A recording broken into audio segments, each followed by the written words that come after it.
Over the days, a Chinese buzzword Zhanshaxian literally means the kill threshold sparked heated debate on social media about how financially fragile an American middle-class household could be. Miss rent for once, lose employer-based health insurance, and suffer a sudden illness. For many Americans, any of these can trigger a rapid downward spiral. The tipping point for such a downfall is known as the ALICE threshold in the US, an acronym for Asset Limited, Income Constrained, and Employed.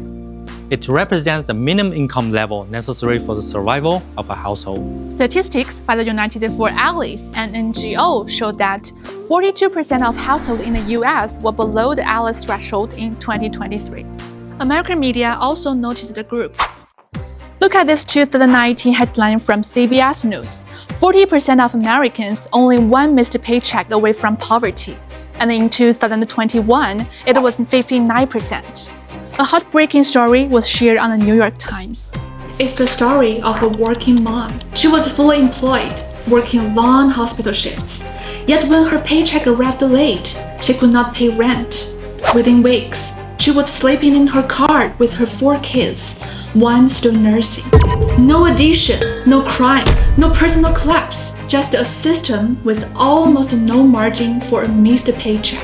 Most pathetically, these people are not on the fringes of society. They are the workers America depends on. How heavy the irony is for such a powerful nation that claims hard work leads to stability. This discussion is not about taking pleasure in mocking at the country's problems.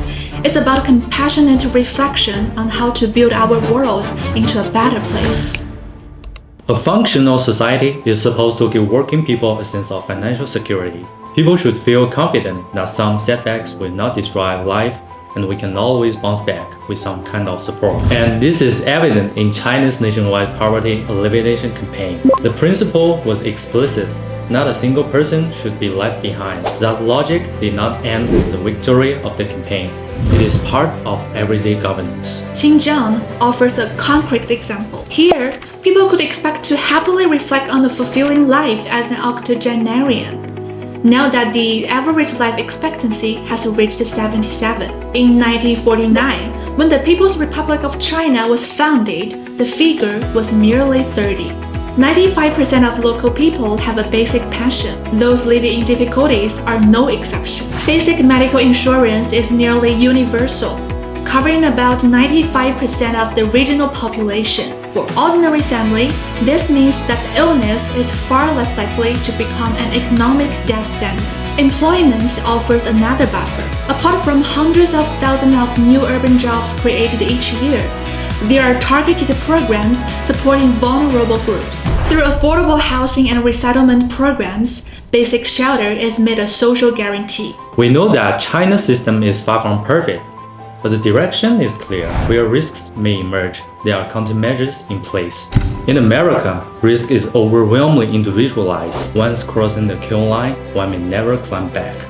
So maybe just as US economics professor Jeffrey Sachs' piece of advice for America. We have to understand the most basic points.